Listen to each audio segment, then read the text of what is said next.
In this video, I'm going to show you how I organize my thoughts into actions effectively and quickly so that I and those around me can move on to that next thing feeling good. If you love what you see here on this channel, please give this video a thumbs up and support my work. I appreciate it so much. And subscribe to my channel so that you're notified each time I release a new piece of content every week. And now, let's get into it. I know there's a million productivity resources out there in the world, but most of them really miss a very big step. And so what I've done is I've created a free downloadable worksheet and dropped it into the comment section below. All you have to do is just click on that link and grab the worksheet, and you can either use it to follow along with me in this video, or after this video is over, use it as a reference to go through again and again until this thought process becomes more habitual for you. So step number one is thinking, which is you're having a thought and you notice that you're having a thought, and maybe you place just a slightest bit of interest on this thought, enough to take it to step number two. Step number two is deep thinking. So deep thinking is you're having this thought and then you're interested enough to ask yourself, where does this thought come from? Does this thought serve me well right now in my life? If the answer is no, do not pass go, do not collect $200. This is a really important step. And this is a really important part of this step, is to ask yourself if this thought is actually serving you well right now. Because if the answer is no, then maybe the only action is to let go of the thought and start again at the beginning. If the answer is yes, and it is serving you well, then you can proceed to step number three. The third step in organizing your thoughts into actions, at least for me, is doing a big brain dump.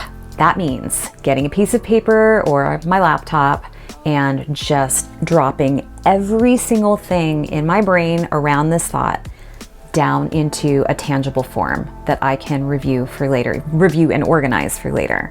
It's really, really important to get it out of your head and down on paper. Stay within the framework as best as possible.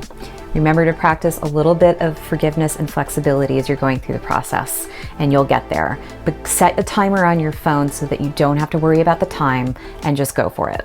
This is where it starts getting fun.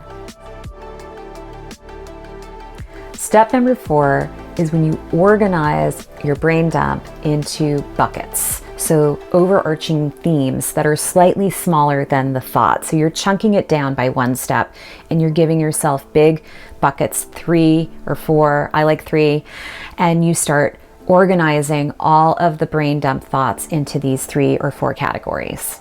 You should label your themes. So again, you're giving yourself some clarity on how to move forward with this step. Step number 5 is to prioritize the buckets. Okay, so remember what we're doing here is we are organizing our thoughts into actions. So as you look at your buckets, you want to start to think about which bucket do you need to act on first. If there's themes, maybe something doesn't take as much of precedent as something else, or something over something else rather. So you just want to get really clear on your time management. So now you're prioritizing, what am I going to act on first, second, third, fourth, etc. Step number 6 is communicating these prioritizations into action items. Okay, so now we are taking the thoughts that we have boiled down into buckets, and we've prioritized those buckets, and we take the first bucket that we know takes top priority and we convert it into actual action steps.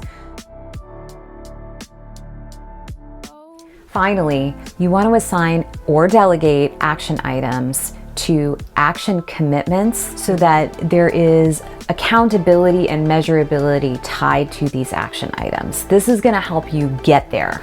Again, you're taking the thought, you're boiling it down, you're organizing it, you're prioritizing it, and then you're converting it into an actual action that you can measure and that you are accountable for. So, so important. Make sure to follow all of these steps in order. Again, remember, I have created a free worksheet for you to download. You can grab it in the comment section down below. I always love to hear your feedback, but particularly when it's a workshop, I would love to hear how you are faring. If you've come up with any challenges, do you have any questions for me? Or if it's been a really great experience for you, I of course would love to hear that too. Thank you so much for watching. I hope that this has been incredibly valuable to you. If it is, again, please like my video. I appreciate your support so much. And remember to subscribe, hit that bell so that you're notified when I release my next video next week. I'll see you next time. Thanks for watching. Compassion rocks.